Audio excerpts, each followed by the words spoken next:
నమస్తే, welcome to UTV. Pahalgam ఉగ్ర దాడి నిజంగా యావత్ భారతాన్ని ఒక్కసారిగా కలిచివేసినటువంటి అంశం.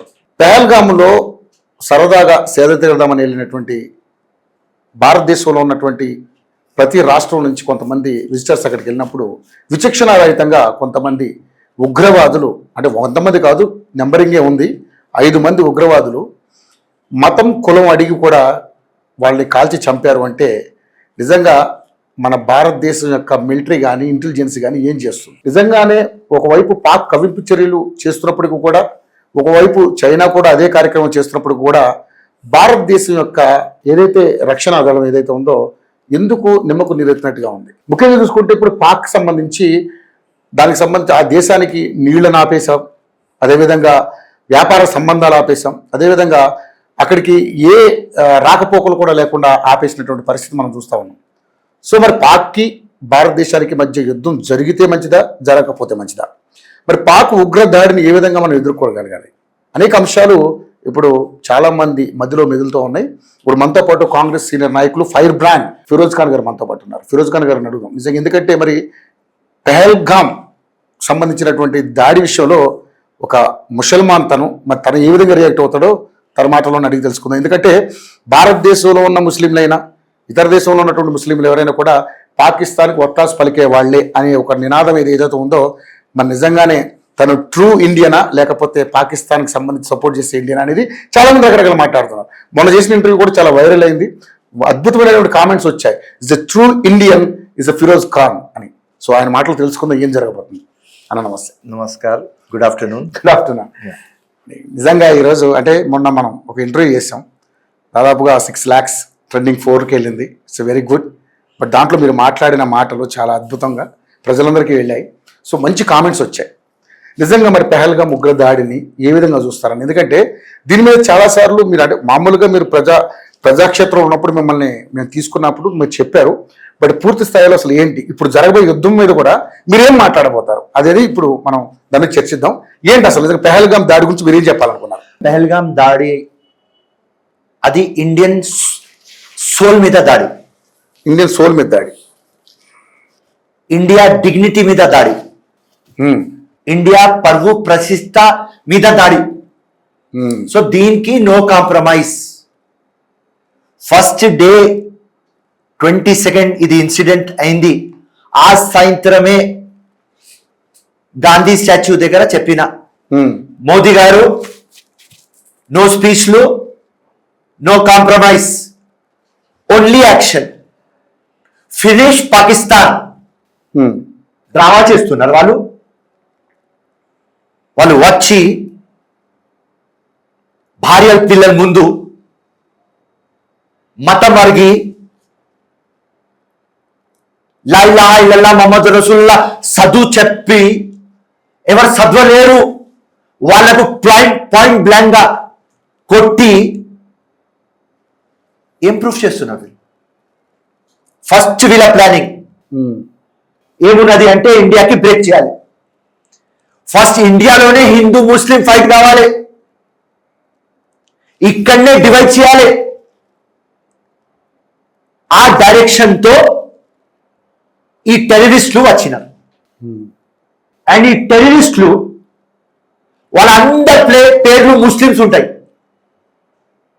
కానీ వాళ్లకు అస్సలు చూస్తే ఏ మతం ఉండదు.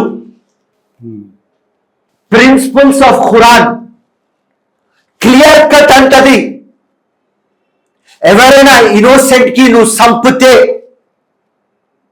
మొత్తం ప్రపంచం మానవత్వంకి నువ్వు సంపుతున్నావా, నువ్వు ముస్లిం కావు. Quran basic principle humanity, sacrifice, ప్రేమ, ఫర్గివ్నెస్, ఇది main principles of Islam. So ఈ దొంగ నా కొడుకులు మొత్తం 0.1% ఉన్నారు మొత్తం లోకంలో. ఈ 0.1% లంగా పనులకు 99.9% ముస్లిమ్స్ మాలాగా peace loving, India loving, country loving, మానవత్వం లవింగ్, మేము అందరం బద్నాం అయిపోతున్నాం. సో 1 పాయింట్ క్లియర్ కట్, వీళ్ళకు మతం ఉండదు అండ్ వీళ్ళు వచ్చినారు ఇండియాకి బ్రేక్ చేయడానికి. నేను ఆ రోజే చెప్పిన, దీని ఇంకా పాకిస్తాన్ ఆర్మీ ఉన్నది, దీని ఇంకా ఐఎస్ఐ ఉన్నారు, వీళ్ళు మాస్టర్ మైండ్, వీళ్ళు మొత్తం ప్లాన్ సెట్ చేస్తారు, దీని ఇంకా వైడర్ కాన్స్పిరసీ ఉన్నది. ఆ రోజు చెప్పిన ఫస్ట్ డేనే. మొన్న రిపోర్ట్ మన ఎన్ఐఏ ఇన్వెస్టిగేషన్ చేస్తున్నారు, రిపోర్ట్ వచ్చింది ఏమని, ఎవరి దగ్గర సాటిలైట్ ఫోన్లు ఉన్నారు ఈ టెర్రరిస్ట్ దగ్గర 3 సాటిలైట్ ఫోన్స్, దానికి 2కి ట్రేస్ చేస్తున్నారు. అండ్ దాని తర్వాత 20 మంది దీనికి సపోర్ట్ చేస్తారు.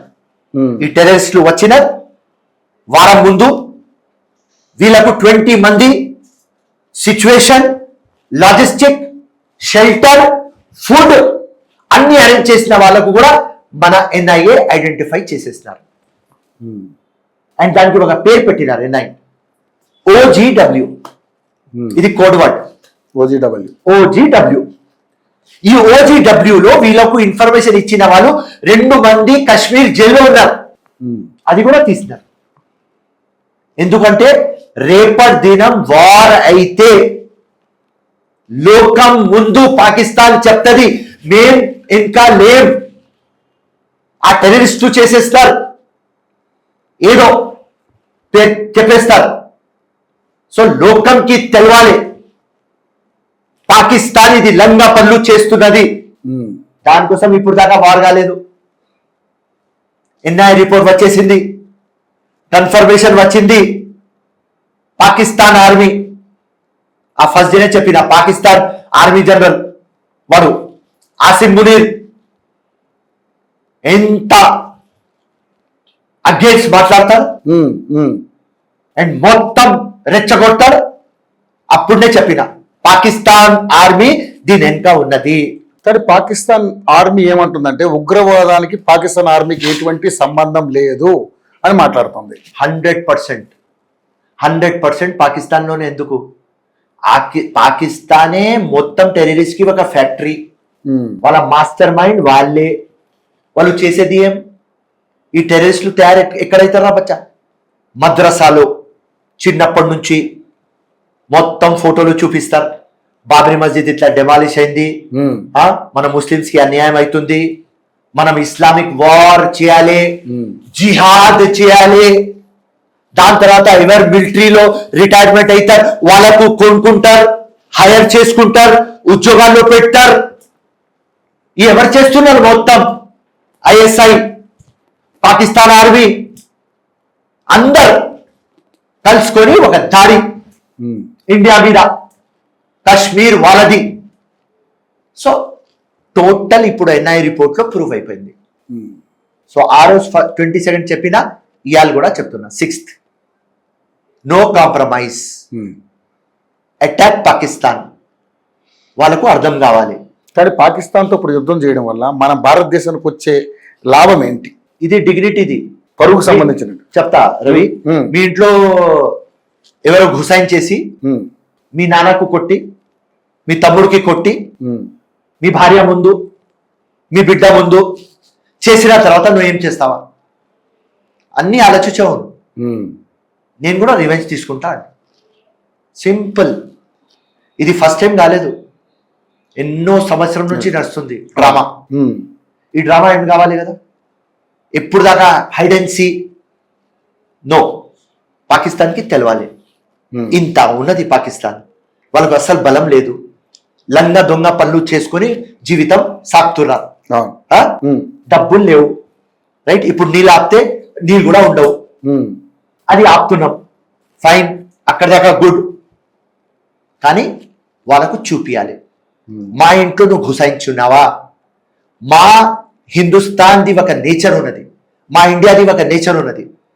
మేము ఎవరి ఇల్లుకి చూడం, ఇల్లు వైపు మనం చూడం. కానీ మా ఇంట్లో ఘుసాయిస్తే మీ ఇంట్లో ఘుసాయిస్తాం అంతే. ఖూన్ కా బదలా ఖూన్, కోన్ కా బదలా కోన్. అంతే. మీరు సంపినారు, ఇన్నోసెంట్ ఇండియన్స్ కి సంపినారు అంటే మేము గమ్మును కూకోవాలి. అంటే ఇండియా గాజులు వేసుకున్నది ఏం? సో ఇప్పుడు ప్రపంచం మొత్తం ఇండియా ఫేవర్ లో వస్తుంది, ఫేవర్ లో వచ్చేసింది. Top leaders, yes, peace loving nations అందరూ ఏం చెప్తున్నారు? పాకిస్తాన్ చేసింది తప్పు. ఎస్, ఎందుకంటే మనం ప్రూఫ్ తో పోతున్నాం. వితౌట్ ఎన్ఐఏ ఇన్వెస్టిగేషన్ మనం దాడి చేస్తే వాళ్ళు చెప్తారు మేము సపోర్ట్ చేయలేదు. కానీ మన దగ్గర ఇప్పుడు ప్రూఫ్స్ వచ్చేసినాయి. సో నా లెక్క ప్రకారం వారం లోపల వార్ స్టార్ట్ అవుతుంది. వారం రోజుల్లో కావాలి. ఎంతైనా ఫైనాన్షియల్ ఇండియాకి లాస్ అయితే నో ప్రాబ్లం. ఎట్లా ఉంటది అంటే మూడు పోట్లు 3 టైం తినడం. 3 టైమ్స్ వద్దు, 3 పూటలు వద్దు, ఒకటే టైం ఒకటే పూట తిందాం. కానీ డిగ్నిటీతో, ప్రైడ్ తో. హిందుస్థాన్ జిందాబాద్ థా, జిందాబాద్ హై, జిందాబాద్ रहेगा అది చూపించాలి. గ్రాంటెడ్ తీసుకున్నారు ఇండియాకి. బట్ సాధ్యం అంటారా ఇది? 100% సాధ్యం. మనం ఇండియన్ ఫోర్స్, ఎందుకంటే గతంలో జరిగిన పరిణామాలను దృష్టిలో పెట్టుకుంటే ఇప్పటివరకు అటువంటి పరిస్థితులు ఏం జరగలేదు. సరే, ఇప్పుడు దీన్ని దృష్టిలో పెట్టుకుని చేస్తారని కూడా గ్యారంటీ ఏంటి? ఇందులో 100 రాజకీయాలు ఉంటాయి, ఇది జరిగే పని కాదని 100 రకాలుగా మాట్లాడుతా ఉన్నారు. ఆ టైంలోనే ఇందిరాగాంధీ పులిలాగా బిహేవ్ చేస్తే బంగ్లాదేశ్ అయింది. అవును, ఈస్ట్ వెస్ట్ పాకిస్తాన్ ఫినిష్ అయింది, బంగ్లాదేశ్ అయింది. కార్గిల్ మనం గెలిచినాం. పాకిస్తాన్ కి 1971-72లో ఓడగొట్టినాం. So India powerful country and powerful తో న్యాయం. ఇది ఒక మహాభారత్. ఇక్కడ సత్యమేవే జయతే. మన ఇంట్లో ఘుసాయించి సంపిన తర్వాత 100 సార్లు చేసిన తర్వాత మేం చేసేది న్యాయం పని. సో లోకం మన ఫేవర్ లో ఉన్నది, ఆ దేవుడు కూడా మన ఫేవర్ లో ఉన్నాడు. 110%, 100 కాదు 110% ఇండియా గెలుస్తుంది. దానికోసం ఏం చెప్పినాం? కాంగ్రెస్ పార్టీతో ఉన్న తర్వాత కూడా నరేంద్ర మోదీ గారు మీ వెనుక 140 crores ఉన్నారు, మీరు ముందుకు పోండి, మేము మీతో ఉన్నాం. సో అందరికీ కోపం ఉన్నది, అందరికీ ఒక పగ ఉన్నది. ఇది స్టాప్ కావాలి. ఎవరి ఇంట్లో అయింది అదే నా సొంత తమ్ముడికి సంపితే, నా అన్నకి సంపితే సేమ్ మన ఇంట్లో కావద్దు. సో దానికి లెసన్ కావాలి. 100% నరేంద్ర మోదీ ముందు పోవాలి. మొత్తం అన్ని పార్టీలు మీ ఫేవర్లో ఉన్నారు, మొత్తం ఇండియా మీతో ఉన్నారు, మొత్తం లోకంలో peace loving countries all tall leaders మీతో ఉన్నారు. కాబట్టి వాళ్ళు చేసేది దొంగలంగా పనులు. ఈ టెర్రరిస్టులకు లెసన్ నేర్పియాలి. హిందుస్థాన్ జిందాబాద్ కావాలి. కానీ ఫిరోజ్ భాయ్, నేను స్ట్రైట్ ఒక క్వశ్చన్ అడుగుతాను మిమ్మల్ని. మన ఇండియాలో పాకిస్తాన్కి సంబంధించినటువంటి ముస్లిమ్స్ ఉన్నారా లేదా అది చెప్పండి క్లియర్గా. No no. ఇట్లాంటి టైం వస్తే total 100% Muslims are with India. Pakistan Muslims లేరు ఇక్కడ. నో, ఏ రాష్ట్రంలో కూడా లేరు. నో నో, ఈ ఇష్యూలో. సో మరి అలా లేనప్పుడు గోకుల్ చాట్ లో బాంబ్ బ్లాస్ట్లు ఎందుకు అవుతున్నాయి? తర్వాత మన లుంబిని పార్క్ లో బాంబ్ బ్లాస్ట్ ఎందుకు? సాయిబాబా టెంపుల్ లో బాంబ్ బ్లాస్ట్ ఎందుకని? ఫ్యూ పీపుల్ అంటే ఒక 10 people ఏదో ఇన్ఫ్లుయెన్స్ లో వచ్చి చేసేస్తున్నారు. రైట్. సో రావడానికి అయితే ఆస్కారం ఉంది కదా, ఏదో రకంగా వచ్చారు కదా. వస్తారు. కానీ మీరు అడుగుతున్నారు ఇండియన్ ముస్లిమ్స్.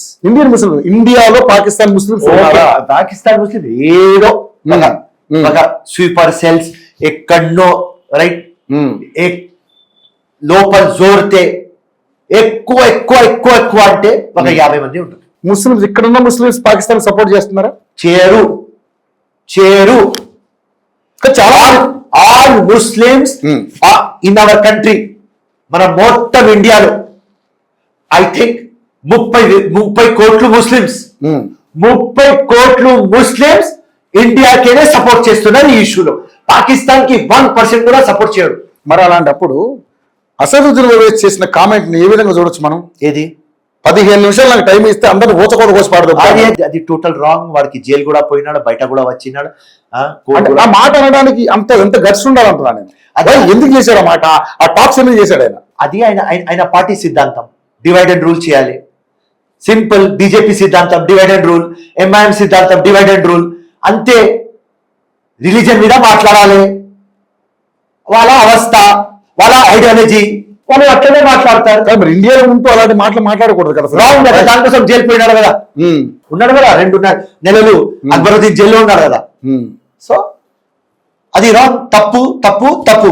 కానీ ఈ ఇష్యూలో all Indian Muslims are with Hindustan. దేశద్రోహులు ఎక్కడూ లేరు, మన ఇండియాలోనే ఉన్నారు ముస్లిమ్స్ రూపంలో అనేది చాలా పెద్ద రాంగ్. రాంగ్. నేను ఫస్ట్ క్లియర్ కట్ చెప్తున్నా. ఎవరు దేశం అగేన్స్ట్ ఉంటారు వాళ్ళు ముస్లిమ్స్ గారు. ఎవరు ఇన్నోసెంట్ కి సంప్తారు వాళ్ళు ముస్లిమ్స్ గారు. నేను చెప్తలేను, ఖురాన్ చెప్తుంది. నాకు చూపియండి ఎక్కడ ఖురాన్ చూపించింది కి నువ్వు జిహాద్ చేస్తే ఇన్నోసెంట్ కి సంపాలే. ఎక్కడున్నది? Open question to everybody. చూపియండి. అరే ఖురాన్ లవ్. కానీ ఖురాన్ లో మా మతాన్ని సపోర్ట్ చేయకపోతే చంపొచ్చు అని రాసుందా? No no. చూపియండి. No, never. జిహాద్ ఈజ్ టోటల్ డిఫరెంట్. పవిత్ర యుద్ధం. అది ఏమున్నది అంటే ఇస్లాం మొత్తం డిక్లైన్ అవుతుంది, ఇస్లాం ఫినిష్ అవుతుంది, ఇస్లాంకి ఫినిష్ చేయడానికి వేరే మతం వాళ్ళు వస్తున్నారు, అప్పుడు నువ్వు జిహాద్ చేయాలి అని ఉన్నది. సో జిహాద్ meaning total different. So Islamic war అని ఈ టెర్రరిస్ట్ నా కొడుకులు చేస్తున్నారు. ఎక్కడ ఇస్లాం చెప్పింది ఇన్నోసెంట్ కి కిల్ చేయమని? అదే నా పాయింట్. ఎవరో అన్నోన్ కి, ఎవరో ఇన్నోసెంట్ కి వచ్చి వాడి దగ్గర ఏం వెపన్లు లేవు, వాడు అమాయకుడు, మీరు వెపన్లు పెట్టుకొని గజ దొంగలాగా వచ్చి పేరు అడిగి సంపుతే ఇక్కడ ఇది ఖురాన్లో రాసింది. So you are not a Muslim. Simple. ఎవరైనా హిందూ కానీ ముస్లిం కానీ ఎవరు హిందూ, ఎవరు ముస్లిం? మంచి వ్యక్తి హిందూ, ఒక మంచి వ్యక్తి ముస్లిం. ఇక total principles of Quran against ఉన్నాయి టెర్రరిస్ట్ నా కొడుకులు. మరి అందరి పేరు ముస్లిమ్స్, అందరు పెద్ద పెద్ద వాళ్ళు. ఒసామా బిన్ లాడెన్, కసం, మౌలానా అజహర్ మసూద్, హాఫిజ్ సయీద్, బత్కల్, అందరు ముస్లిమ్స్. మొత్తం Pakistan army total Muslims, ISI total Muslims. కానీ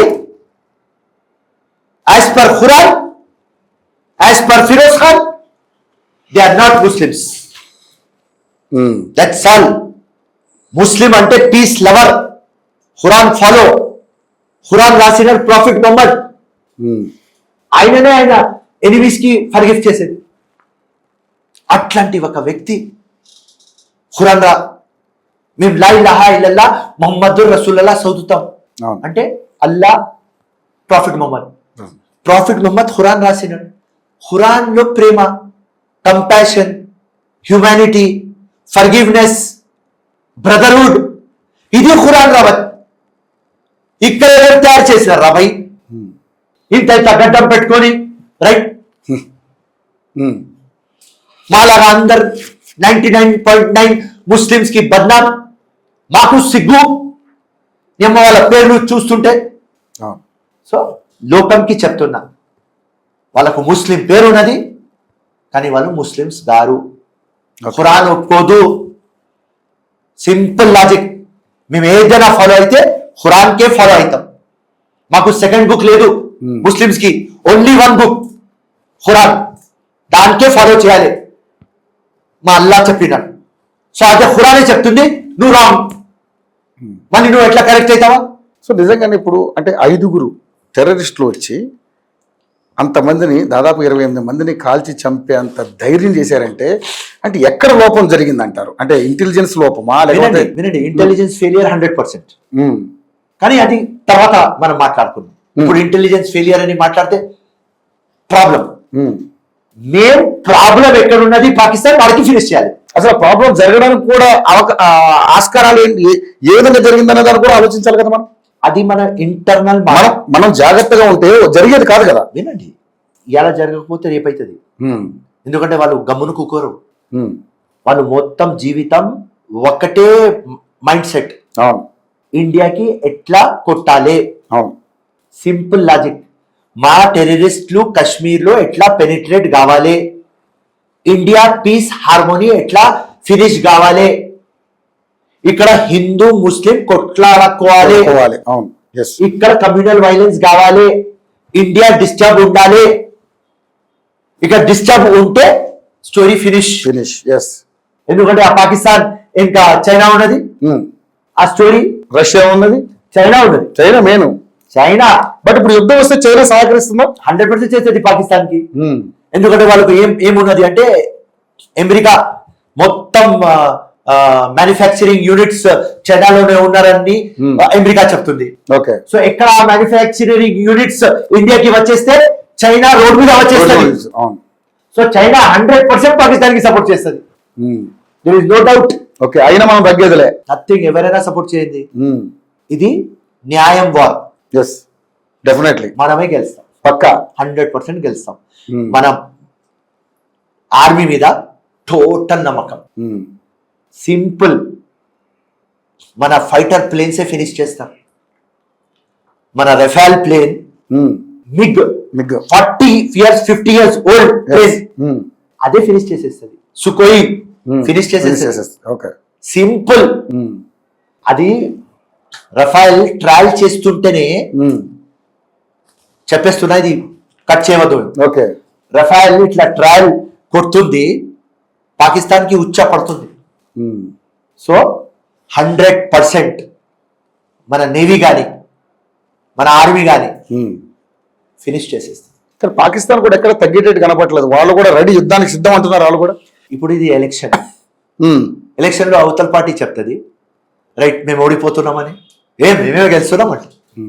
అట్లనే లేకపోతే గాంభీర్యం అంతే చెప్పాలి కదా. చెప్తారు వాళ్ళు, చెప్పని మ్యాటర్ ఆఫ్ 1 month మొత్తం లోకం చూస్తుంది. మీరు చెప్పేది కరెక్ట్ లేకుంటే ఇండియా చెప్పేది కరెక్ట్.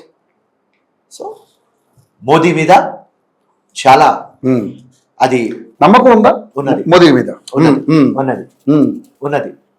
తప్పకుండా ఇడవం ఆయన చెప్పేస్తాను. బీహార్లో ఇక్కడ పార్టీలకు అతీతంగా 100% మోదీ అగేన్స్ట్ ఉంటాం వేరే ఇష్యూలో. ఈ ఇష్యూలో మోదీ మా ప్రధానమంత్రి అంతే. That's all. ఇండియా డిగ్నిటీ మీద వచ్చింది, మన Bharatadesam. No politics, only India. That's all.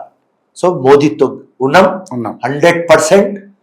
Modi Badla తీసుకుంటాడు అని టోటల్ నమ్మకం ఉన్నది. అండ్ ఇండియా విక్టరీ వస్తుంది అని టోటల్ నమ్మకం ఉన్నది. అండ్ 100% 140 crores పాకిస్తాన్ కి కొట్టాలి. చాలా అయిపోయింది. సో అది తప్పకుండా అవుతుంది అని నాకు పూర్తి నమ్మకం ఉన్నది. చనిపోయిన కుటుంబాలు వాళ్ళందరూ కూడా ఒకటి చిన్న డిమాండ్ చేస్తున్నారు ఫిరోజ్ ఖాన్ గారు. మా వాళ్ళందరినీ అమరులుగా ప్రకటించి 100% చేయాలి. చేయాలి చేయాలి. ఆ మినిమం మనం చేసేది. అవును. ఒక మంచి చచ్చిన తర్వాత వాడికి 50 లక్షలు ఇస్తే 2 కోట్లు ఇస్తే మనిషి రాడు కదా. కానీ ఒక టైటిల్ ఇవ్వాలి కదా. ఆ టైటిల్ ఇస్తే ఆ మనిషి బతుకుతాడు కదా, ప్రజల్లో గుర్తుండిపోతారు. సో తప్పకుండా ఇవ్వాలి. రైట్. సో క్లారిటీగా ఉన్నారు. పాకిస్తాన్ మీద యుద్ధం పక్కా జరగాల్సిందే. జరగాలి. మీరు రెడీ, నేను రెడీ, అందరూ 100% జరగాలి. జరుగుతుంది. గెలుస్తాం. గెలిచిన తర్వాత మళ్ళీ మీతో ఇంటర్వ్యూ. ఇక మన స్టేట్కి వచ్చేద్దాం. సో మొన్న కేసీఆర్ సభ జరిగింది తెలంగాణ రాష్ట్రంలో. సో 25 సంవత్సరాల రజతోత్సవ వేడుకలను అంగరంగ వైభవంగా దాదాపు 100 కోట్ల పైన ఖర్చు పెట్టి చేశారు. సో ఈ కార్యక్రమంలో కేసీఆర్ గారు మాట్లాడుతూ ఆ, తెలంగాణకి మెయిన్ విలన్ కాంగ్రెస్ పార్టీ అన్నారు. సో దాని మీద ఏంటి మీ కామెంట్ ఏంటి? తెలంగాణకి అప్పుడు ఇప్పుడు ఎప్పుడు విలన్ కాంగ్రెస్ పార్టీ. తెలంగాణకి ఎప్పుడు విలన్ హీరో కేసీఆర్. ఉమ్, తెలంగాణ రావాలి అని మొత్తం పరివి చేసినారు, తెలంగాణ తీసుకువచ్చినారు. దాని తర్వాత వాళ్ళు కూడా 100 ప్రామిస్లు చేసి చేయలేదు. ఉమ్, మొత్తం స్టేట్కి అప్పులు పెట్టినారు. 7 lakh crores అప్పు చేసుకొని మాకు ఇచ్చినారు. సో విలన్ యాక్చువల్గా చూస్తే కేసీఆర్. ఉమ్, సర్ప్లస్ స్టేట్కి అప్పుల స్టేట్ చేసినారు. బంగారు తెలంగాణని చిప్ప తెలంగాణ చేసినారు. సో ఎవరు విలన్ అన్న? సో కాంగ్రెస్ పార్టీ లేకపోతే తెలంగాణ రాదు కదా. Simple logic. ఆ మాట ఆయన కూడా ఒప్పుకున్నాడు. సోనియా గాంధీ గారు ఇచ్చారు, ఆమె చొరవతోనే తెలంగాణ వచ్చిందని అసెంబ్లీ సాక్షిగా చెప్పి ఇప్పుడు ప్లేట్ ఫిరాయిస్తున్నాడు. ఏ విధంగా చూస్తారు? సో ఎవరు ఎట్లాంటి రోల్ ప్లే చేస్తున్నారు మీరే అర్థం చేసుకోవాలి. సో విలన్ మాట వస్తే నేను కేసీఆర్కి 100 క్వశ్చన్లు అడుగుతా. మీరు ఇన్ని ప్రామిస్లు చేసుకొని ఎందుకు అమలు చేయలేదు? స్టేట్కి సర్ప్లస్ స్టేట్కి అప్పుల స్టేట్ ఎందుకు తయారు చేసినారు? ఈ పరిస్థితిలో తెచ్చింది ఇవాళ మా రేవంత్ రెడ్డి కాదు, ఈ పని కాదు, ఇట్లాది కాదు, నాకు కోసేస్తే కూడా ఎక్కువ దొరకవు, ఇట్లాంటి మాటలు మా ముఖ్యమంత్రి మాట్లాడుతున్నాడంటే అట్లాంటి పరిస్థితిలో తీసుకొచ్చింది మీరు తెచ్చినారు కాబట్టి, మీ షూస్లో మేము వచ్చినాం కాబట్టి మాకు ఇది వస్తుంది. ఎస్. సో ఈ పరిస్థితి కారణం టిఆర్ఎస్. కాంగ్రెస్ ఎప్పుడు సామాజిక న్యాయం ఎట్లా చేయాలి, ఎవరికి ఆపర్చునిటీ దొరకలేదు వాళ్ళకు ఆపర్చునిటీ ఇప్పియాలి, ఈ కాంగ్రెస్ మైండ్లో ఉంటుంది. ఈ కాంగ్రెస్ పార్టీనే ఇండియాకి ఇండిపెండెన్స్ తెచ్చింది. ఈ కాంగ్రెస్ పార్టీనే తెలంగాణ ఇచ్చింది. ఈ కాంగ్రెస్ పార్టీనే దేశం కోసం సాక్రిఫైస్ చేసింది. రాజీవ్ గాంధీ కానీ ఇందిరాగాంధీ కానీ ఈ పెద్ద స్టోరీ స్టోరీ చాలా 130 సంవత్సరాల story. So Congress party is unique party. ఇట్లాంటి పార్టీ లోకంలో ఉండదు. అండ్ వీళ్ళ సాక్రిఫైస్లు వేరే వారితో కంపారిజన్ చేస్తే వీళ్ళు బీట్ చేస్తారు. కాంగ్రెస్ పార్టీ బీట్ చేస్తుంది. సో కాంగ్రెస్ పార్టీ ఎప్పుడు మంచి కావాలని కోరుకుంటుంది. కొంతమంది ఎవరో వచ్చి దొంగతనం చేసినారు, అది పక్క పెట్టేయండి. కానీ Congress party is always for poor people. Congress party is for all. Congress party main agenda unite and lead. వేరే వాళ్ళది agenda divide and rule. So Congress party ఎప్పుడు హీరో, కాంగ్రెస్ పార్టీ విలన్ కాదు. ఓకే, అంతే. తెలంగాణ రాష్ట్రాన్ని దాదాపు 20 ఏళ్ళు వెనక్కి నెట్టేసింది ఈ ప్రభుత్వం వచ్చాకే. మేము ఉన్నప్పుడు అద్భుతమైన పరిపాలన అందించాం. సో ఇప్పుడు మొత్తం టోటల్ గా అంతా లాస్ లాస్ లాస్. ఏం చేయలేక సీఎం రేవంత్ రెడ్డి గారు చేతులు ఎత్తేశారు. ఇది వాళ్ళు మాట్లాడుతున్న మాటలు. ఏ సమాధానం చెప్తారు? నేను కరెక్ట్. ఇట్లాంటి అప్పు ఉన్న తర్వాత every month income nearly some 17,000 to 18,000 crores. దానిలో సాలరీస్ ఇవ్వాలి. అవును, నువ్వు తెచ్చిన అప్పుకి ఇంట్రెస్ట్ కట్టాలి. దాదాపు 7,500 కోట్లు ఇంట్రెస్ట్ కట్టాలి. దాని తర్వాత మేము ప్రామిస్ చేసిన స్కీమ్లు అమలు చేయాలి. Not possible. యాక్చువల్లీ మాకు ధోకా అయింది. ఫుల్గా చెప్తున్నా ఇలా మీ ఛానల్ ముందు. మేమేం అనుకున్నామంటే 3 lakh crores దాకా ఉంటాయి. కానీ లోపల ఇంట్లో వచ్చిన తర్వాత అర్థమైంది మనకి. మొత్తం సిస్టమ్ ఓపెన్ చేసిన తర్వాత అర్థమైంది అది 3 lakh crores కాదు, 7 lakh. More than 7 lakh crores. Simple. అక్కడనే మేము ఫెయిల్ అవుతున్నాం. మాకు చిత్తశుద్ధి ఉన్నది, ఎన్ని ప్రామిస్లు చేసింది అది అమలు చేయాలి, నియత ఉన్నది. కానీ జేబులో డబ్బులు లేవు. సో ఆ మొత్తం అప్పులు చేసుకొని తెలంగాణకి సర్వనాశం చేసిన వ్యక్తి KCR, party TRS BRS. So simple. మా రేవంత్ రెడ్డి గారు ఇంత విజనరీ ముఖ్యమంత్రి ఉన్న తర్వాత డబ్బులు లేకుంటే ఏం చేస్తారు? ఆయన డైలాస్ పోతున్నారు, జపాన్ పోతున్నారు, కొరియా పోతున్నారు, ప్రతి జగ కోషిష్ చేస్తున్నారు, ఎంత డబ్బులు తీసుకురావాలి ప్లానింగ్ చేస్తున్నారు. ఆయనతో ఎంత చేయాలి చేస్తున్నారు. కానీ గ్రౌండ్ సిచ్యువేషన్ ఇంత డెప్త్ ఉన్న తర్వాత వెరీ బ్యాడ్. మేము సస్టైన్ చేయలేకపోతున్నాం. Simple logic. సో ఈ పరిస్థితి కారణం బీఆర్ఎస్. That's all. సో ఎట్లా హౌ దీని నుంచి ఎట్లా బయటపడాలి మరి? బయట పడాలి అంటే మనీ జనరేట్ కావాలి. ఆ మనీ జనరేట్ కావాలంటే ప్లానింగ్, కొత్త ప్లానింగ్. సో మేమేమనుకున్నామంటే ఆ 3 lakh crores ఉంటే విత్ ఇన్ 6 months 8 months మేము సాల్వ్ చేసేది అని అనుకున్నాం. కానీ unfortunately more than 7 lakh crores మాకు ఇంకా టైం కావాలి. Simple logic. 17 months only. ఇంకా మినిమం మాకు ఇంకా 1 year కావాలి. వస్తే ఫైనాన్షియల్ కన్సాలిడేట్ చేస్తాం, ఫైనాన్షియలీ కొద్దిగా స్ట్రాంగ్ అవుతాం, తప్పకుండా ఏది ప్రామిస్ చేసింది అది అమలు చేస్తాం. ఒకవేళ మేము ఏది ప్రామిస్ చేసింది అమలు చేయకపోతే పబ్లిక్ దగ్గర ఎంతైనా పోయి చెప్తే మా దగ్గర డబ్బులు లేవు, ఆపోజిట్ పార్టీ చేసింది అని చెప్తే ప్రజలు నమ్మరు, ప్రజలు వినరు, మేము ఓడిపోతాం. తో హుక్ ఆర్ క్రుక్ ఏదైనా చెయ్యి, ఆ ప్రజలకి ఇచ్చిన మాట, ఇచ్చిన ప్రామిస్లు అమలు చేయకపోతే ఫ్యూచర్లో కాంగ్రెస్ పార్టీ రాదు. దానికైతే మీరు కట్టుబడి ఉన్నారు 100%. ఎందుకంటే మేము పబ్లిక్ లో ఉంటాం. ఇలా నాంపల్లి కాన్స్టిట్యుయెన్సీ నాది. 60,000 ఓట్లు నాకు వచ్చినాయి. 60,000 ఓట్లు. 2,000 ఓట్లతో ఓడిపోయినా ఓకే, దాని ఇంకా పెద్ద స్టోరీ ఉన్నది.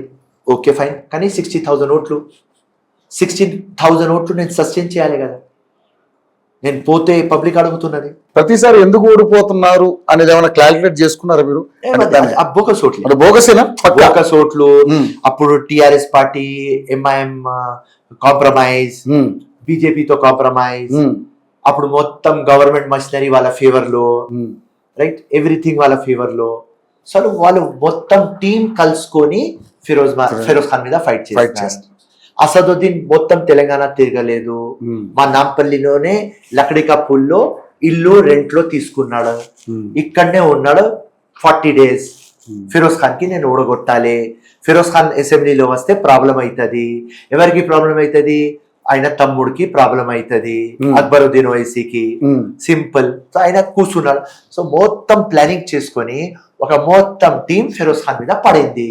ఫిరోజ్ ఖాన్ ఎంత కోషిష్ చేయాలి చేసినాడు, రైట్. 60,000 దాకా వచ్చినాం. సింహం సింగిల్ కి వెళ్ళింది. ఎస్. సో ఇవాళ 60,000 ఓట్లు నేను సస్టైన్ చేసుకోవాలి కదా.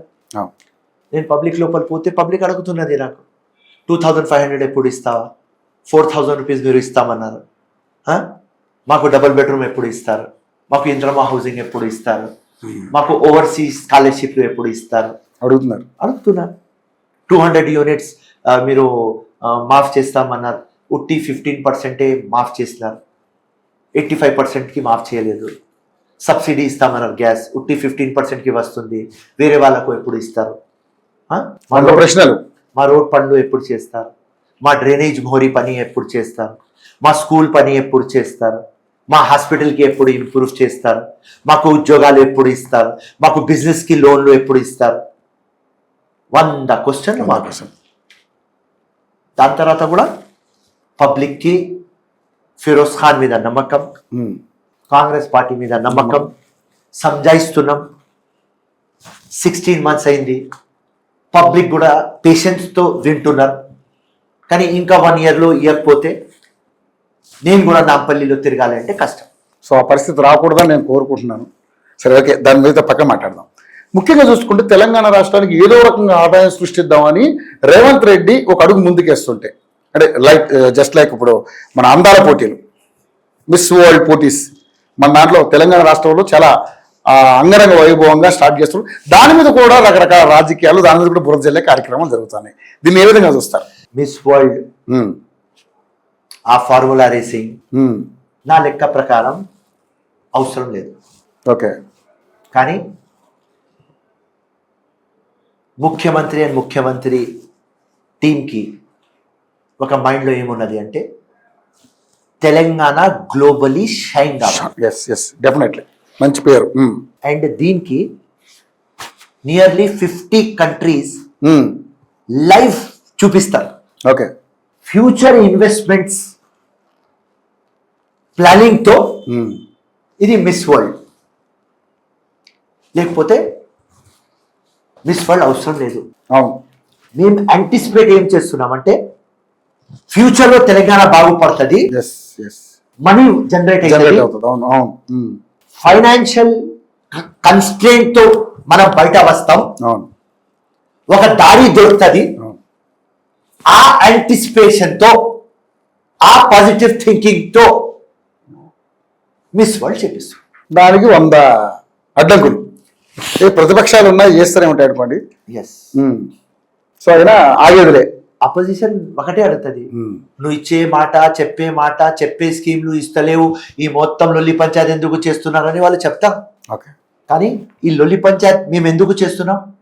మనీ జనరేట్ కావాలి, ఫ్యూచర్ డెవలప్ కావాలి, తెలంగాణ షైన్ కావాలి, హైదరాబాద్ గ్లోబలీ కావాలి. ఆ మైండ్ సెట్తో,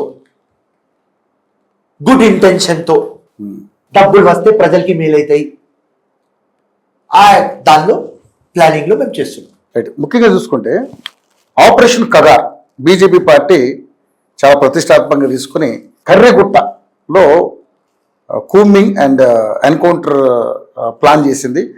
దొరికినట్టుగా స్మాష్ చేశామని చెప్పి మావోయిస్టులు అంతా అందించమని ఆర్డర్స్ తెప్పించింది. కానీ ఏంటిది అదంటే ఈ విధమైనటువంటి చర్యలు తీసుకుంటుంది, దీన్ని ఏ విధంగా చూస్తుంది కాంగ్రెస్ పార్టీ? కానీ పర్సనలీ ఫిరోజ్ ఖాన్, నేను బండి సంజయ్ స్టేట్మెంట్కి సపోర్ట్ చేస్తాను. ఎవరి దగ్గర తుపాకీ ఉన్నది వాళ్ళు కూడా ఇన్నోసెంట్కి చంపుతున్నారు. పాత నెక్సలైట్ వేరే, ఇప్పుడు కొత్త నెక్సలైట్ వేరే మైండ్ సెట్తో. సో ఇట్లాంటి నెక్సలైట్లు వెపన్లు పట్టుకొని ఇన్నోసెంట్కి చంపిన తర్వాత వాళ్ళతో ఏం మాట్లాడతాం? నువ్వు చంపుతావా కదా, మేము మీకు చంపుతాం. సింపుల్. సో నా లెక్క ప్రకారం వీళ్ళు చిన్న టెర్రరిస్ట్ 100%. పాకిస్తాన్కి ఎట్లా ఎడవద్దు వీళ్ళకు కూడా ఎడవద్దు, లేకుంటే లొంకో. రైట్. నువ్వు ఒక వార్ ఎందుకు చేస్తున్నావు? రైట్. అండ్ ఇది 50 సంవత్సరాల నుంచి నడుస్తుంది, దీనికి కూడా ఫుల్ స్టాప్ కావాలి. ఆ పాకిస్తాన్ కూడా సేమ్ 50 సంవత్సరాల నుంచి నడుస్తుంది, ఫుల్ స్టాప్ కావాలి. సో దీని నెక్స్ట్ లైట్ ఇష్యూలో what ever Bandi Sanjay told, నేను ఆయన ఫేవర్లో ఉన్నాను.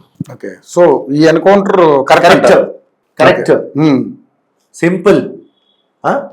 చాలా మంది రకరకాలుగా మాట్లాడుతూ ఉన్నారు, బీజేపీ పార్టీ మీద దుమ్మెత్తి పోస్తా ఉన్నారు. ఓకే, మీరు నాతో పర్సనల్ నా ఒపీనియన్ అడుగుతున్నా, నేను మీ ఒపీనియన్ అడుగుతున్నాను. మీరు ఈ నిర్ణయం కరెక్ట్ కాదంటున్నారు చాలా మంది. మీరు చంపుతారు, మేము ఫూల్ పట్టుకొని రావాలి? No, nothing. Innocent police force కి, సిఆర్పిఎఫ్ కి మీరు చంపేస్తారు, ల్యాండ్ మైన్ పెట్టేస్తారు.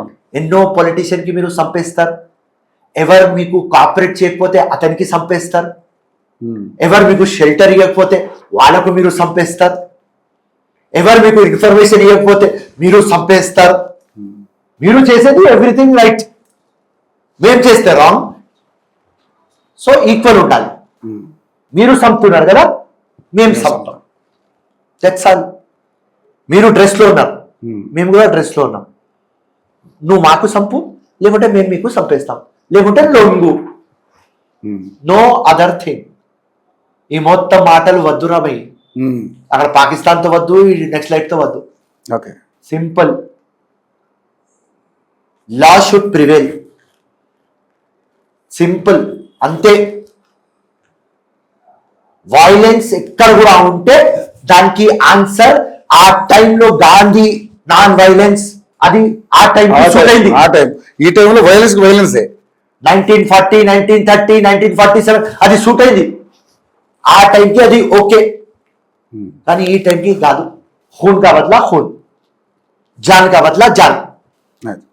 సింపుల్. సో నెక్స్ట్ స్లైడ్ కానీ టెర్రరిస్ట్ కానీ ఫినిష్ కావాలి. ఓకే. సో మరి ఏంటి 10 మంది ఎమ్మెల్యేల సంబంధించి ఉప ఎన్నిక రాబోతుందని చెప్పేసి చాలా రకాలుగా వస్తుంది. సో స్పీకర్ ఆదేశాల మేరకు ఆయనకి విచక్షణాధికారాలకు ఇచ్చారు కోర్టు, సుప్రీంకోర్టు. బట్ అక్కడి నుంచి ఎటువంటి రెస్పాన్స్ లేదు. బట్ ఏంటి నెక్స్ట్ మరి కోర్టు తీర్పు ఏ విధంగా ఉండబోతుంది? ఒకవేళ ఉప ఎన్నిక వస్తే సిద్ధంగా ఉన్నారా? 100% ఉన్నాం. ఏదైనా doubt doubt. No Congress party ఆ టైమే రెడీ ఉన్నాం. బిఆర్ఎస్ టైంలోనే 200 కోట్లు 100 కోట్లు అందరికి తాపిచ్చి గెలిచేది వాళ్ళు. అప్పుడే కాంగ్రెస్ పార్టీ రెడీ. ఇప్పుడు మా ప్రభుత్వం ఉన్నది, రేవంత్ రెడ్డి గారు ముఖ్యమంత్రి ఉన్నారు, ఆయన ఎవరో ఇయాకి విన్నాడు. So always ready. అప్పుడు రెడీ, ఇప్పుడు ఎవరు రెడీ? ఇప్పుడు ఎవరు రెడీ? సో మరి ఈ 10 మందినే పెట్టుకుంటారా లేకపోతే డిఫరెంట్ గా ఎవరన్నా వేరే వాళ్ళకి? అది పార్టీ హైకమాండ్ చూడాలి. అది ఫిరోజ్ ది డిస్క్రిప్షన్ కాదు. అంటే ముఖ్యంగా మెయిన్ 2 పేర్లు వినపడుతున్నాయి ఇక్కడ, దానం నాగేందర్, అక్కడ కడియం శ్రీహరి. వీళ్ళిద్దరి గురించి ఏం చెప్పాలనుకుంటారు? ఎందుకంటే వీళ్ళిద్దరు కొంచెం డిఫరెంట్ గా ఉంది. వాళ్ళు ఎక్కడి నుంచి కంటెస్ట్ చేయాలి వాళ్ళు డిసైడ్ చేస్తారు. అంటే వాళ్ళు మళ్ళీ సొంత గూటికి వెళ్ళాలనుకుంటున్నారు కదా. ఆ ప్రశ్న మీరు నాగేందర్ కి అడగాలి, శ్రీహరి గారికి అడగాలి.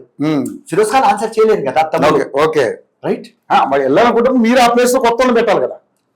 అది అది అది ఇష్టాలు చూసుకుంటుంది అంటారు. 100%. అంటే మీ పార్టీలో ఉంటూ మరి ఆ పార్టీకి సపోర్ట్ చేస్తూ మాట్లాడిన వాళ్ళు ఏమనొచ్చు? ఇది పాలిటిక్స్. ఇది ఇట్లాంటి దానిలో మనం పోవద్దు. ఎందుకంటే 2 days మాట్లాడవచ్చు ఈ సబ్జెక్ట్ మీద. Okay right. ఇక ముఖ్యంగా చూసుకుంటే మొన్న రీసెంట్లీ జరిగినటువంటి ఏదైతే ఈ వక్ఫ్ బోర్డు భూముల విషయంలో, సో ఏంటి ముస్లింలకి అన్యాయం జరుగుతుందా ఈ వక్ఫ్ బోర్డు భూముల విషయంలో? లేకపోతే మా అధికారాల్ని మా స్వతంత్రాన్ని ఈ వక్ఫ్ బోర్డు భూములు ఈ వక్ఫ్ బోర్డు బిల్లు లాగేసుకుంది, సో ఇక మా ఆటలు సాగవు అని పెద్ద పెద్ద ఎవరైతే ముసల్మాన్స్ ఉన్నారో, ఏదైతే పావర్టీ లైన్ బిలో ఉన్న ముస్లిమ్స్కి అన్యాయం జరుగుతుందని వాళ్ళు మొత్తుకుంటుంటే వాళ్ళని ఇంకా దోచుకోవడానికి మనకు అవకాశం లేకుండా పోయింది అని అనుకుంటున్నారు. వాళ్ళందరినీ కట్టడి చేసే కార్యక్రమం కాబట్టి దీని మీద రకరకాల విమర్శలు వచ్చాయి. సో ఏం చెప్తారు దీని గురించి? వక్ఫ్ బోర్డ్ మీద నా ఒపీనియన్ ఏమన్నది అంటే, ఒక పాయింట్ అంటే దానికి తెలుగులో ఎట్లా చెప్పాలి నాకు అర్థం లేదు. మంచాయ వక్ అంటాడు, అంటే ఇంటెన్షన్. వక్ భూమి నేను ఇస్తున్నా దానం. సో ఆ ఇంటెన్షన్ మీద ఒక పెద్ద సవాల్ పెట్టినారు ఈ బిల్లు. సో అక్కడనే ఒక ప్రాబ్లం. వేరేది ఈ వక్కి చూసిన తర్వాత వేరే వాళ్ళు వేరే విధంగా మాట్లాడుతున్నారు. కానీ నాకు ఏం అర్థమవుతుంది అంటే, ఈ బిల్తో వక్ఫ్ బోర్డ్ కి ఇన్కమ్ పెరుగుతుంది. ఈ బిల్తో ఇన్కమ్ పెరుగుతుంది. ఓకే, ఇన్కమ్ పెరుగుతుంది. కానీ మెయిన్ పాయింట్ ఒకటే ఏమున్నది అంటే, ఇక్కడ ఒక దర్గా ఉన్నది. ఓకే. సో నేను ఈ ల్యాండ్ ఇచ్చిన, దర్గా వచ్చింది, ఓకే ఉన్నది. దాని కింద ఒక శివలింగం ఉన్నది. ఏదైనా చెప్తే నేను ప్రూఫ్ చేయలేను. ఓకే. కి దర్గా ముందు వచ్చింది और శివలింగం ముందు వచ్చింది, నేను ప్రూఫ్ చేయలేను. ఎగ్జాక్ట్లీ. అక్కడే ప్రాబ్లం. నేను కరెక్ట్ ఉన్నాను, దర్గా ఇచ్చిన దర్గా ఉన్నది, నేను ప్రూఫ్ చేయలేను. సో ఆ ఇంటెన్షన్ మంచాయ వక్ అంటారు. సో ఇది పబ్లిక్ కి మీకు ఎట్లా ఎక్స్ప్లెయిన్ చేయాలి మీ తెలుగు లాంగ్వేజ్ లో నాకు అయితలేదు. అదేలే. So intention. సో అక్కడనే ఒక మంచాయ వక్, అక్కడనే పెద్ద ప్రాబ్లం. అది ప్రాబ్లం సాల్వ్ అయితే నా లెక్క ప్రకారం ఇది బిల్ కరెక్ట్. కానీ చాలా మంది ముసల్మాన్స్ ఎందుకు వ్యతిరేకిస్తున్నారు? నా లెక్క ప్రకారం ఎవరెవరు అగేన్స్ట్ మాట్లాడుతున్నారు వాళ్ళకు వక్ఫ్ బోర్డ్ భూమిలు ఎవరెవరు దోసుకు తిన్నారు. ఎగ్జాక్ట్లీ. ఆ ఫాల్తున్న కొడుకులు రెచ్చగొడుతున్నారు. ఎగ్జాక్ట్లీ. మిస్గైడ్ చేస్తున్నారు, మిస్కమ్యూనికేట్ చేస్తున్నారు, మళ్ళీ దోచుకోవడానికి అవకాశం ఉండదని. ఇది మెయిన్ కారణం. అండ్ ఈ మాట ఎవరు కూడా ఏ ఛానల్ ముందు చెప్పలేరు. కానీ వాస్తవాలు చెప్తా అని ఫిరోజ్ ఖాన్ ఫేమస్ కాబట్టి మీకు చెప్పేస్తున్నా 100%. సో నా లెక్క ప్రకారం మొత్తం వక్ఫ్ బిల్ యాక్ట్ అయింది. ఇప్పుడు చదివినప్పుడు ఆ మంచాయ వక్ఫ్ ఇంటెన్షన్ ఆఫ్ గివింగ్ వర్క్ ల్యాండ్ దగ్గరనే ఒక ప్రాబ్లం ఉన్నది. ఆల్రెడీ ఒక ప్రాబ్లం సాల్వ్ చేసేస్తే ఈ వర్క్ బిల్ టోటల్ 100% క్లియర్ నా లెక్క ప్రకారం, ఓకే, నా పర్సనల్ ఒపీనియన్. ఎస్, ఎవరు పర్సనల్. దీనిలో వర్క్ బోర్డ్ బాగుపడుతుంది, ఎక్కువ ఫండ్లు వస్తాయి. For example yes, Madina hotel ఉన్నది ఓల్డ్ సిటీలో మదీనా హోటల్, ఎస్, వర్క్ ప్రాపర్టీలో ఉన్నది. అది ఒక నెలకు 25,000 కడుతుంది రెంట్ వర్క్ బోర్డ్ కి. ఈ కొత్త లాతో ప్రెసెంట్ వాల్యుయేషన్ తో కట్టాలి. ఓ సూపర్, చాలా ఎక్కువ వస్తుంది. సో 25,000 2,50,000 అయిపోతుంది. Super, okay. సో ఆదాయం పెరుగుద్ది. సో ఎవరి వర్క్ బోర్డ్ ప్రాపర్టీల మీద ఉన్నారు, ఇట్లాంటి ఆదాయం వర్క్ బోర్డ్ కి పెరుగుతుంది, మన జేబు నుంచి డబ్బులు పోతాయి. సో ఇది రాంగ్, ఇది అగేన్స్ట్. ఫార్మర్ బిల్స్ ఎట్లా బ్యాక్ తీసుకున్నారు, ఇట్లనే వర్క్ బోర్డ్ బిల్ బ్యాక్ తీసుకోవాలి అని వీళ్ళు అందరూ ప్రచారం చేస్తున్నారు. సో నేను ఎప్పుడు ఇది బీజేపీ తెచ్చింది బిల్ అని మాట్లాడదు. ఇది ఒక బిల్ అంతే. దీంతో ప్రజలకి ఎట్లా లాభం అవుతుంది. సో నాకు కనిపించింది ప్రాబ్లం ఆ 1 యాక్ట్ లో, వేరేది గుడ్. అండ్ ఇంకా ఒకటి ఉన్నది ప్రాబ్లం, కమిటీలో అదర్ కాస్ట్ ఇవ్వాలి. సో ఇప్పుడు టెంపుల్ ఉంటే ఆ టెంపుల్ కమిటీలో ముస్లిమ్స్ కి ఇయ్యారు కదా. సో ఇప్పుడు వర్క్ బోర్డ్ లో వేరే కాస్ట్ కి ఎందుకు అనవసరం, అది కూడా తీసేయాలి. సింపుల్ అదే. బట్ సో ఇది చిన్నది సెట్ చేసేస్తే వర్క్ board bill is completed. Okay. Feroz భాయ్, కులగణన మన తెలంగాణ రాష్ట్రంలో రేవంత్ రెడ్డి గారు తీసుకున్నారు దాన్ని. 42% రిజర్వేషన్ బీసీలకి కల్పించాలి, మంచి ఉద్దేశం. సో కులగణన జరిగింది, పూర్తి స్థాయిలో జరిగిందా లేదా అనే దాని మీద కూడా మీరు నాకు ఆన్సర్ ఇవ్వండి. బట్ కులగణన అనేది, జనగణన కులగణన అనేది కాన్సెప్ట్ రాహుల్ గాంధీ గారు తీసుకున్న తర్వాత దానికి హీరో అతనే దేశంలో, తెలంగాణలో రేవంత్ రెడ్డి అని మీరు చెప్పుకున్నారు. బట్ దాన్ని వీళ్ళు అవలంబిస్తూ ఈరోజు బీజేపీ ఒక మంచి నిర్ణయం తీసుకుంది, దేశవ్యాప్తంగా కులగణన చేయాలి, ఈ క్రెడిట్ మొత్తం కూడా కాంగ్రెస్ పార్టీదే అని మీరు జబ్బలు జరుచుకుంటున్నారని చెప్పేసి మాట్లాడుతున్నారు. ఏంటి దీని మీద ఏం సమాధానం చెప్తారు? ఇప్పుడు తెలంగాణలో బీసీ అది సర్వే చేసినాం. అవును, అది ఒక హిస్టరీ. Okay, yes. దీని వెనుక క్యాబినెట్ సబ్ కమిటీ వేసినారు, మొత్తం ప్లానింగ్ కమిషన్ దీని వెనుక ఉన్నది. 1 lakh మంది, 1,60 crores, సారీ 160 crores ఎక్స్పెండిచర్ పెట్టి 2 months చేసినాం. కులగణన చేసి మొత్తం లెక్కలు తీసినాం. పూర్తి స్థాయిలో జరిగిందో వినండి. ఫస్ట్ చేసినప్పుడు 3.5 crores మంది డేటా ఇచ్చినారు. ఓకే.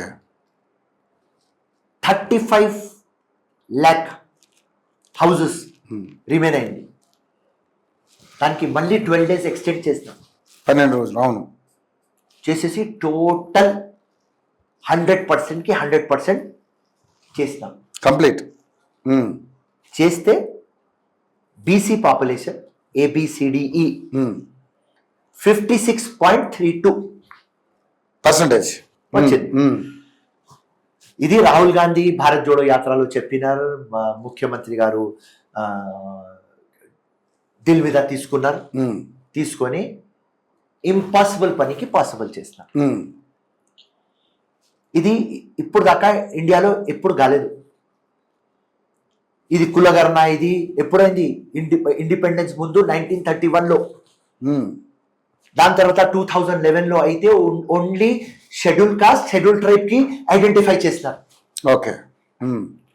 సో ఇది ఇండియాలో ఎప్పుడు కాలేదు. బీహార్ చేసింది, టేబుల్ చేయలేదు. కర్ణాటక చేసింది, టేబుల్ చేయలేదు. దానికి గవర్నమెంట్ డాక్యుమెంట్ కాలేదు. కాలేదు. ఓకే. ఓన్లీ తెలంగాణ. సో ఇవాళ బీజేపీ మేము చేస్తాం అని చెప్తే మా కాంగ్రెస్ పార్టీ ఏం చెప్తుంది అంటే తప్పకుండా మీరు చేయండి, ఎస్, కానీ తెలంగాణకి బ్లూ ప్రింట్ లాగా తీసుకోండి. ఇప్పుడు బీజేపీ వాళ్ళు ఏం చేస్తున్నారు, అరే దీనిలో ముస్లిమ్స్ కి యాడ్ చేస్తున్నారు బీసీలో, ఈ బీసీ దానిలో ముస్లిమ్స్ ఎక్కడి నుంచి వచ్చినారు, ముస్లిమ్స్ ఉండవద్దు అని వాళ్ళు చెప్తారు. దాని తర్వాత ఈ మొత్తం సర్వేలు సెన్సెక్స్లు అయిన తర్వాత మనకు తెలిసిపోతుంది ఎవరి స్టాండ్ ఎట్లా ఉన్నది. దాని తర్వాత దీని మీద సింపుల్ ఒక లాజిక్ ఉన్నది. ఇక్కడ పొలిటికల్ గేమ్ తీసుకుంటే ఏం కాదు. రేపటి దినం సుప్రీం కోర్టు కొట్టేస్తుంది, హైకోర్టు కొట్టేస్తుంది. 50% ఎక్కువ మనం రిజర్వేషన్ ఇవ్వలేం. ఓకే. మనకు బీఆర్ఎస్ గవర్నమెంట్ ఉన్నప్పుడు ముస్లిమ్స్ కి 12% రిజర్వేషన్ ఇస్తా అని చెప్పింది. అరే ఎట్లా ఇస్తారు నా 12% అంటే నథింగ్ డూయింగ్, కేసీఆర్ గారు నథింగ్ డూయింగ్, షెడ్యూల్ 9లో వేసుకొని చేస్తారు మన. అప్పుడు నేను చెప్పిన స్టేట్మెంట్, జీవితంలో కాదు, షెడ్యూల్ 9 రాదు, 12% కాదు, అట్లంటే 4% రిమైన్ అయింది. సో ఇప్పుడు ఈ మొత్తం కులగణన అన్ని చేసిన తర్వాత రిజర్వేషన్స్ ఎట్లా ఇవ్వాలి, అది పెద్ద ఒక problem. So simple, Congress party తెలంగాణకి బ్లూ ప్రింట్ తీసుకుంది. సో మీరు డిమాండ్ చేస్తారు ఇమ్మని, ఇది మా స్టాండ్. సో ఇప్పుడు మరి లోకల్ బాడీ ఎలక్షన్స్లో బీసీలకి పెద్దపేట వేయబోతున్నారు. 100% మా వాదా చేసింది తప్పకుండా ఇస్తాం. ఓకే. సో ఏంటి ఇంకా 6 మంత్రి పదవులు, ఎప్పుడు వెయిటింగ్ వెయిటింగ్ వెయిటింగ్ వెయిటింగ్, దాని మీద ఒక క్లారిటీ లేదు, ఏమి లేదు. సో హౌ, ఎప్పుడు అందరు కావాలి అంటున్నారు ప్రతి ఒక్కరు. కాంగ్రెస్ లో డెమోక్రసీ ఎక్కువ, అంతే.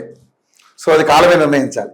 సో దీని మీద ఇంకెక్కువ మనం మాట్లాడుకోవడం కూడా అంత ఏమో నాకు అంటే క్లారిటీ లేదు కాబట్టి చూద్దాం, ఎప్పుడు జరిగితే అప్పుడు జరుగుతుంది. ఎస్. సో మరి అంటే మరి రాజగోపాల్ రెడ్డి కూడా చేసిన వ్యాఖ్యలు చాలా దారుణంగా ఉన్నాయి కదా. అప్పుడు రాజగోపాల్ రెడ్డి మాట్లాడిన మాటలు కానీ ఈ అంశం మీదనే. సో మరి ఎట్లా చూడొచ్చు దాన్ని? ఇప్పుడు రాజగోపాల్ రెడ్డి గారు ఆయన ఏం చెప్తారంటే, నేను బీజేపీలో ఉన్నా, నాకు సునీల్ కన్గోలు ప్రామిస్ చేస్తున్నాడు, అవును మీరు పార్టీ ఇడ్చేసి రావాలి, తప్పకుండా మీకు మినిస్ట్రీ ఇస్తాం.